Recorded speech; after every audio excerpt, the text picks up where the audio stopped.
The tackle test winner in the bait casting rod and reel category is the Lew's Speed Spool, the new Lew's Speed Spool, and the Kistler Feel N Reel. And we also had a consensus opinion here. Nobody wanted to give up this rod and reel when they were fishing it. It's a rod and reel you can fish all day. What does that mean? But that's the sense that everybody had from this rod and reel combination, the winner of the Outdoor Life bait casting rod and reel category. Yeah, the Kistler this year is a repeat winner from last year. Last year's Editor's Choice in the bait casting category, and it's a repeat winner again this year.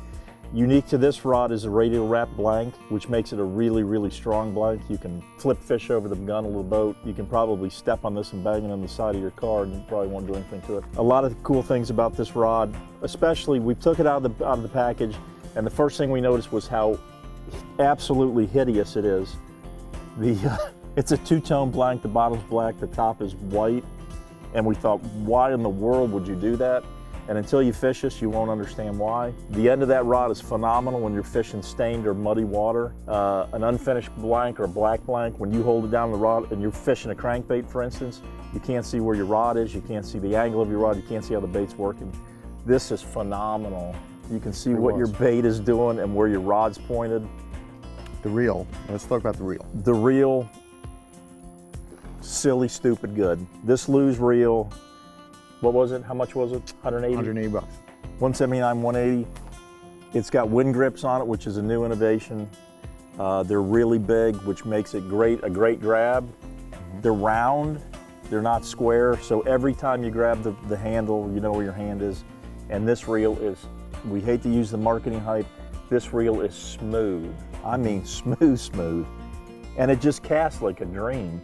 Everybody brags about the amount of bearings they have in a reel, you know, whether it's 7, 8, 11, 12. Right.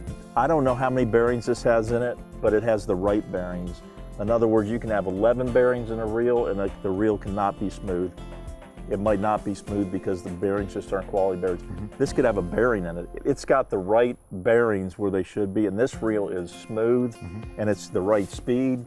There's everything about the drag on this was phenomenal. One of the things that we do pride ourselves on at the tackle test is we actually go and catch a bunch of fish, whether it be redfish or largemouth bass, which is what we did here for 3 days, because that's the only way to test rods and reels. That thing, that reel and that rod outperformed everything in the bait casting category.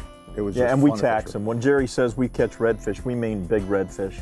You're not gonna wear this reel out. You're not gonna make this rod, you're not gonna strain this rod. You're not gonna hear any moans and groans out of any of this equipment. This stuff has been put through heck and it performed. This is the first year that it was unanimous on the equipment that we tested. Price points on this, okay, a little high. Yeah, you're gonna moan.